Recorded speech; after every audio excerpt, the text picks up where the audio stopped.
Donc voilà un peu le programme, d'accord? Je vais maintenant relire le texte que nous avions lu dernièrement et je vais donc continuer la connexion. Vous avez vu que le thème d'aujourd'hui c'était la lampe et la lumière. Donc nous allons reprendre l'évangile de Matthieu au chapitre 25. Est-ce par Skype ou par Global iMeet? Non, ce sera toujours par le même lien que vous avez. Vous allez recevoir le lien de Global iMeet et vous allez cliquer dessus.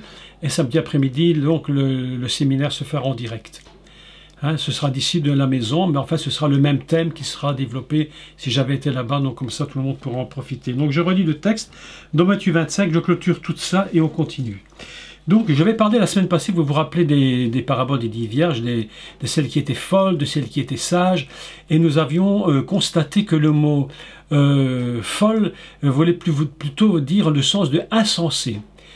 Des personnes, des femmes, ici il est question d'une image, c'est une image évidemment que le Messie emploie, disant que 5 étaient insensées, elles avaient perdu tout le sens de ce qu'elles étaient, 5 autres étaient une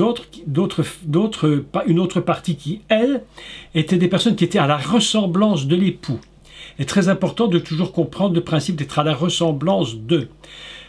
Donc, il est impossible de pouvoir être époux ou épouse, comme je l'avais expliqué, si on n'est pas à la ressemblance de l'autre.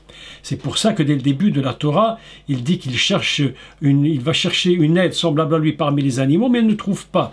Donc Dieu va lui donner une aide qui est semblable à lui. Donc l'époux et l'époux doivent être semblables. C'est une première chose très très importante. Et aujourd'hui, donc, nous allons continuer sur le thème de la lumière et de la lampe. Et je relis le texte à partir de Matthieu 25. Alors, le royaume des cieux sera semblable à 10 vierges qui, ayant pris leur lampe, allèrent à la rencontre de l'époux. 5 d'entre elles étaient folles et 5 étaient sages. Les folles, prenant leur lampe, ne prirent point d'huile avec elles, mais les sages prirent avec leur lampe de l'huile dans des vases. Comme l'époux tardait, toutes s'assoupirent et s'endormirent. Au milieu de la nuit, on cria « Voici l'époux, allez à sa rencontre ». Alors toutes ces vierges se réveillèrent et préparèrent leurs lampes. Les folles dirent aux sages « Donnez-nous de votre huile, car nos lampes s'éteignent. » Les sages répondirent « Non, de peur qu'il n'y en ait pas assez pour nous et pour vous.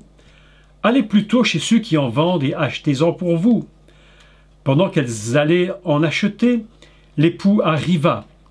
Celles qui étaient prêtes entrèrent avec lui dans la salle des noces, et la porte fut fermée. Plus tard, les autres vierges vinrent et dirent « Seigneur, Seigneur, ouvre-nous » Mais il répondit « Je vous le dis en vérité, je ne vous connais pas. Veillez donc, puisque vous ne savez ni le jour ni l'heure. » Quand on parle, on ne sait pas ni le jour ni l'heure, on a quand même une indication sur la saison.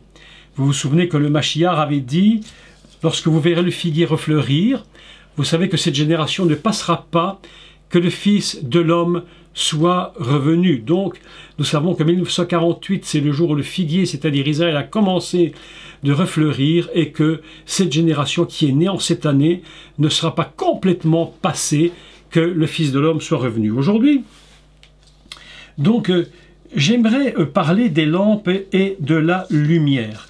Pour parler des lampes et de la lumière, évidemment, il y a quelques textes qui m'ont paru absolument importants à développer. Le premier, que lorsqu'on parle de lampes et de lumière, on va prendre le Proverbe 6. Proverbe 6 et au verset 23.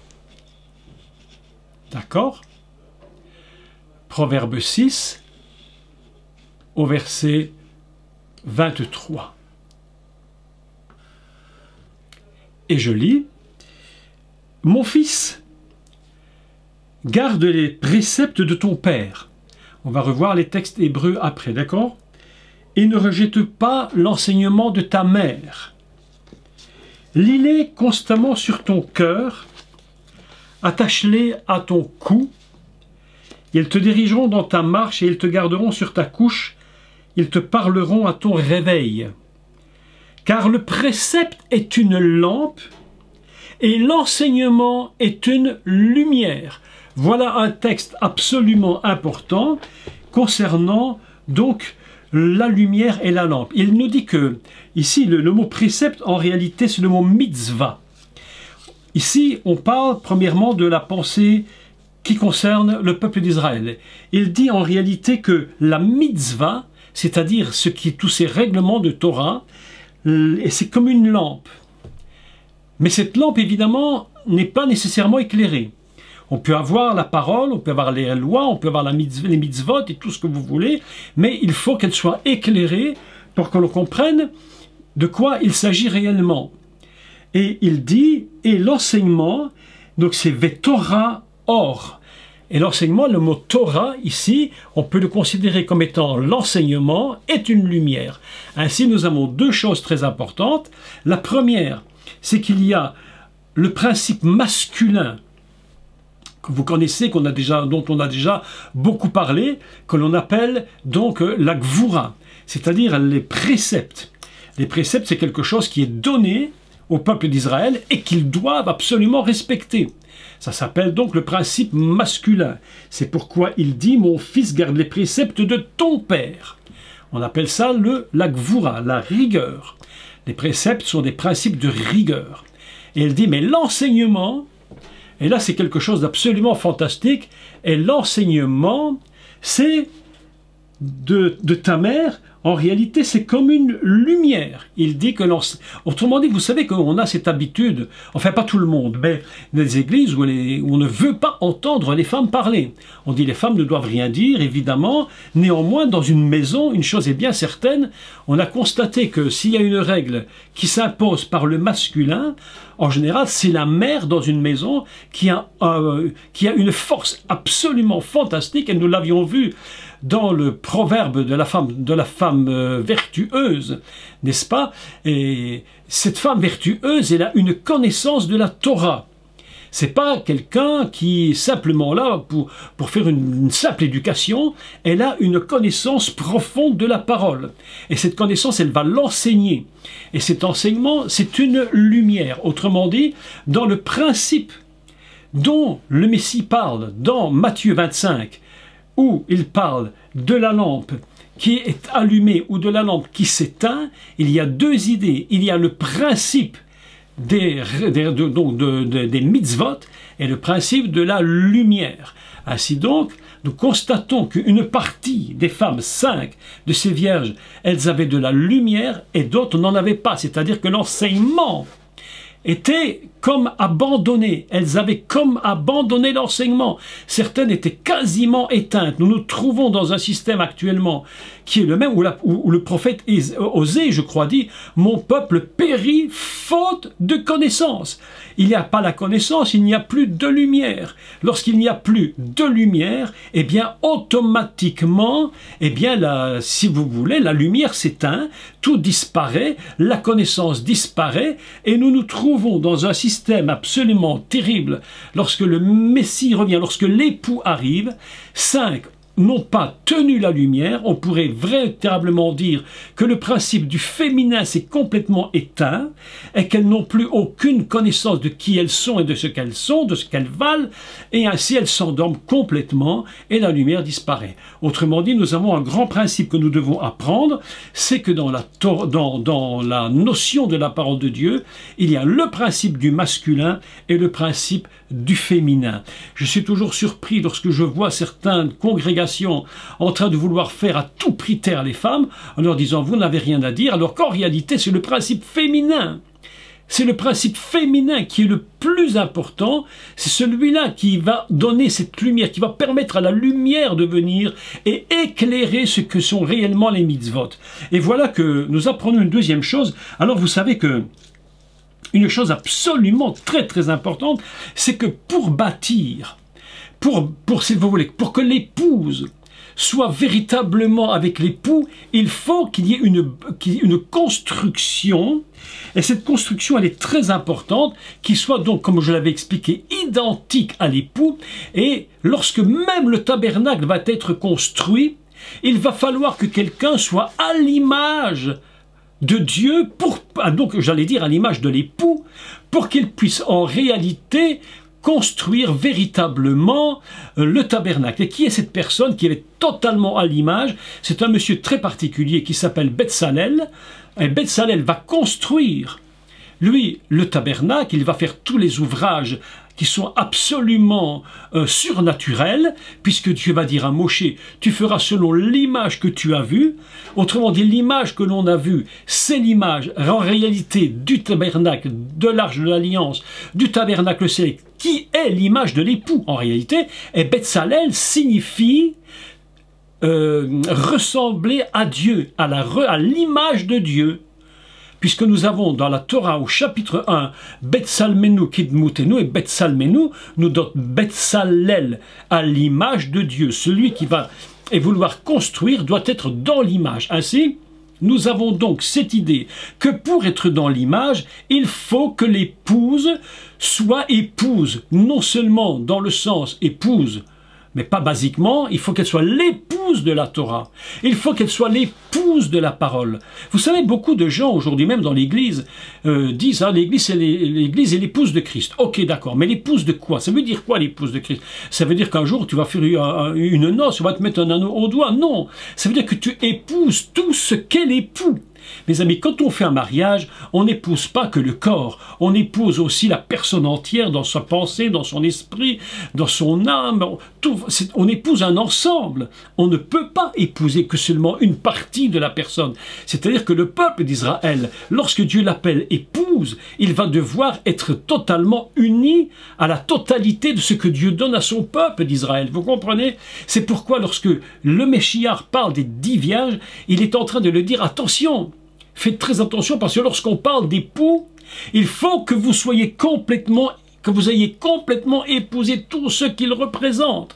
Et voilà que le Messie nous apprend une chose terrible, c'est que la moitié de ces 10 femmes, de ces 10 vierges, eh bien, elles n'ont plus la lumière. L'enseignement a disparu. Et comme l'enseignement disparaît, elles n'ont plus de lumière et cette lumière n'est plus, comment je veux dire, elle n'est plus formée, elle n'est plus nourrie par ce qui est indispensable. Et qu'est-ce qui est indispensable pour la lumière? Eh bien, pour la lumière, je vous avais déjà expliqué quelque chose de très très important, c'est que la lumière ne peut exister qu'avec plusieurs choses. La première, il faut un réceptacle. La deuxième, il faut de l'huile. La troisième, il faut une mèche. Et la quatrième, il faut du feu. Et le texte est très intéressant parce que, écoutez ce qui est écrit dans le texte hébreu. Il est dit que les vierges vinrent avec des vases dans lesquels, évidemment, il y aura de la lumière, de l'huile pour créer la lumière, une lampe donc. Les mots hébreux ont été très très bien choisis. Le mot shemen, c'est l'huile. Vous vous rappelez que l'on parle de shemen zaïd, c'est-à-dire l'huile d'olive pure. Cette huile, donc, elles doivent en posséder pour que cette lumière puisse de nouveau briller ou ne pas s'éteindre. Dans le mot vase, ici, on dit que c'est... Le mot vase ici est construit dans toutes les traductions hébraïques sur le mot tout, kol. Et on va dire keleien, bikleien, c'est-à-dire dans des vases, dans une totalité. Le mot kol donc signifie la totalité. Ainsi, ce mot qui va être utilisé nous rappelle immédiatement que pour qu'il y ait que les vases qu'elles vont emporter avec sont des vases qui doivent être totalement pleins. Et puis il dit dans une version, il va utiliser dans pour produire la lumière. Et pour produire le mot lumière, ménorotéien, on entend ménorotéien, les lampes. Le mot lampe ici, c'est le mot en réalité ménorah. Voilà quelque chose qui est très intéressant.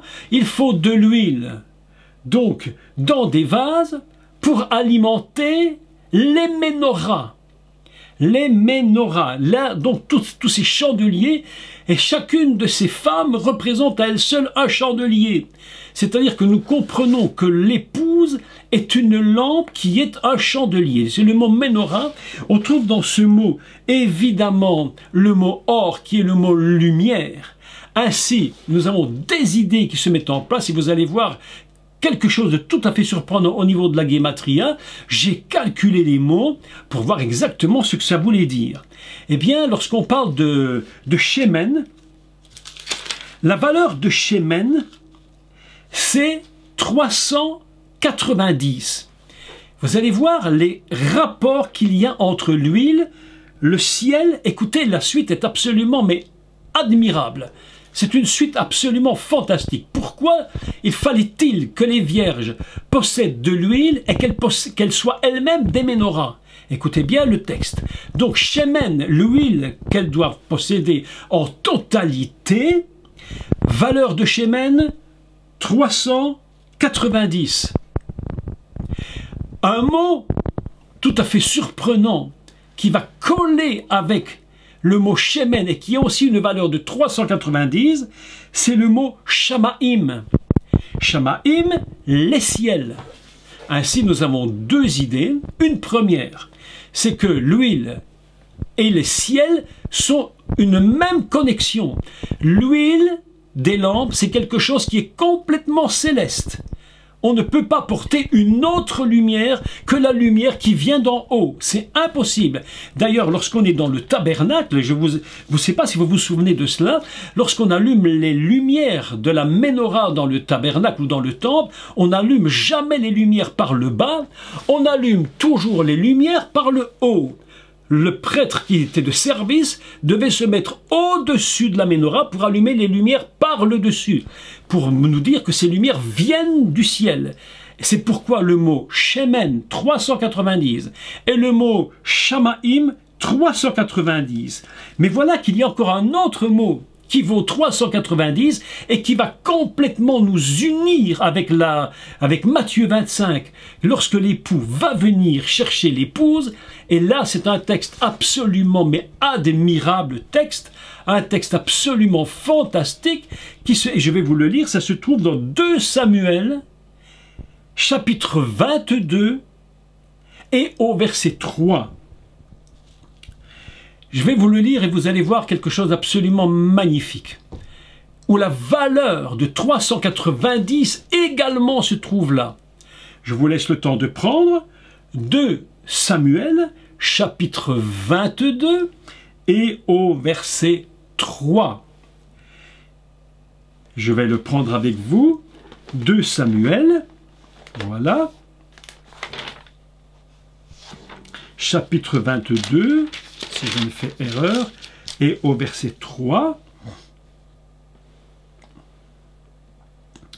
Dieu est mon rocher, je prends à partir de 3, Dieu est mon rocher où je trouve mon abri, la traduction est un peu limite, je vous donne la traduction exacte après, mon bouclier est la force qui me sauve, ma haute retraite est mon refuge. Alors je lis ce texte qui est très intéressant, mon bouclier, on dit, vous savez que Magen, c'est un bouclier. On a l'habitude de dire Magen David, l'étoile de David, mais étoile, c'est pas Magen. Magen, c'est un bouclier. Donc, Magini, mon bouclier. Vekeren Ishi. Vekeren Ishi. Alors, je traduis littéralement, c'est absolument magnifique. Mon bouclier, ma corne ou ma puissance, Ishi, mon sauveur. Et Ishi vaut 390. Ainsi, on peut le dire comme ça, il est mon bouclier, mon sauveur puissant, ou la puissance de mon sauveur. Nous avons une connexion qui se produit. Ishi, mon Sauveur. 390. Conclusion, 3 idées très intéressantes qui se mettent en place. Première, l'huile, Shemen. 2, Shamaim, les ciels. Ishi, mon Sauveur. 3 choses, l'huile, le ciel, mon Sauveur sont une seule et même chose. C'est une seule et même unité. Lorsque l'époux va venir chercher son épouse, ce qu'il veut d'elle, c'est que l'épouse soit au même niveau. Tu as de l'huile, donc tu es connecté au ciel, tu es connecté dans les cieux, et en même temps, en étant connecté dans les cieux, tu es connecté à ton Sauveur. C'est pourquoi le livre de Samuel nous donne ce verset magnifique, « Mon bouclier et la force » ou, si vous voulez, la puissance de mon Sauveur. C'est absolument incroyable. Un texte admirable. Absolument. Magini vekeren ishi. Mon bouclier. Ma corne de puissance. C'est mon Sauveur. Et ainsi l'époux, lorsqu'il vient chercher l'épouse, et que le cri se fait entendre, je vous rappelle que le cri c'est un cri de joie, ou alors c'est un cri qui appelle, attention, si vous n'êtes pas prêt, c'est dramatique. Et il arrive sur place, il y a 2 catégories, il rencontre 2, donc c'est 2 catégories, 5 qui ont perdu le sens. Pourquoi? Parce qu'il n'y a plus d'huile. Et lorsqu'il n'y a plus d'huile, il n'y a plus de connexion avec le ciel. Lorsqu'il n'y a plus de connexion avec le ciel, on perd le sens de l'époux. Et mon Sauveur disparaît. Et on s'occupe de 1000 choses. Ainsi, ces 5 vierges folles, 5 vierges insensées ont perdu le sens réellement de qui était l'époux. C'est ça le grand problème, mes amis. Et quand tu ne sais plus qui il est, que tu ne peux plus te mettre dans la même idée, dans la même fonction, dans la même nature que lui, l'époux vient, il regarde, il ne te trouve plus. Et la phrase qu'il va dire à la fin, il dit « Je ne vous connais pas ». Mais c'est un texte terrible, mes amis. Ça nous rappelle quand même des choses fantastiques. Il dit pour terminer, il leur répondit, je vous le dis en vérité, je ne vous connais pas. Pourquoi est-ce que tu ne me connais pas? Parce que rappelons-nous une chose importante, c'est que lorsque Dieu a séparé Adam et qu'il a pris la part féminine pour bâtir une épouse, il dit à un moment donné, ils se connurent. Adam connut, c'est-à-dire qu'il y a une connaissance de l'autre. Et ce problème, c'est nous en rendons bien compte que lorsque dans un couple, il n'y a plus de connaissance de l'autre, mais le couple commence à disparaître. Et progressivement, le couple se détruit. On a besoin dans un couple, et ça c'est l'expérience qui le dit, et tout le monde est au courant de cela, bien sûr, enfin tout le monde essaie au moins d'essayer de le comprendre, c'est que nous devons toujours apprendre, toujours devoir vouloir connaître l'autre. Que le mari veuille connaître son épouse, que l'épouse connaisse son mari, dans tous les sens, dans l'esprit, dans le caractère, et que chacun fasse sa part pour comprendre l'autre. C'est ça la fonction. L'époux revient, on pousse un cri de joie, un cri pour d'autres de détresse. Je ne suis pas prêt. Je ne suis pas prêt, je n'ai pas d'huile, je n'ai plus d'enseignement, je ne sais plus qui je suis, je ne sais plus qui il est. Le pire, mes amis, c'est non seulement de ne pas savoir qui nous sommes, mais de ne pas savoir qui il est lui, notre époux. C'est dit Ishi, mon Sauveur. Oh mes amis, ça c'est quelque chose d'absolument incroyable. Mon Sauveur, c'est cette racine hébraïque qui produit le mot Yeshua, l'époux, mes amis. Voilà un texte absolument, mais absolument fantastique. Il faut que chacun comprenne ce qui est en train de se produire au moment du cri. La lumière est presque éteinte. Certains ont la lumière complètement éteinte, d'autres il ne reste presque plus rien. Ils n'ont plus d'intérêt. Ces 5 femmes n'ont plus d'intérêt. Et lorsque l'époux vient et qu'on ne s'y attend pas, il est trop tard. Mes amis, il y a un texte qui me revient à l'esprit dans le livre aux Hébreux. Il dit que chacun ne vienne trop tard. Que chacun ne vienne trop tard, parce que si vous venez trop tard, à ce moment-là, lorsque l'époux et que le cri va se faire, vous n'aurez même plus le temps de vous bâtir.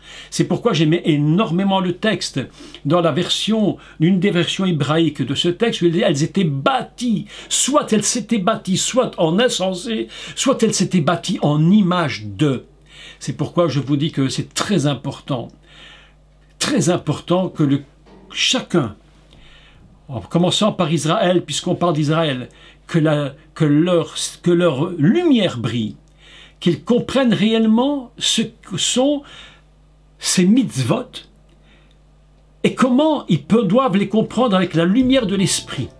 Maintenant, si nous parlons de l'Église, j'ai constaté que beaucoup de chrétiens sont d'un laxisme incroyable.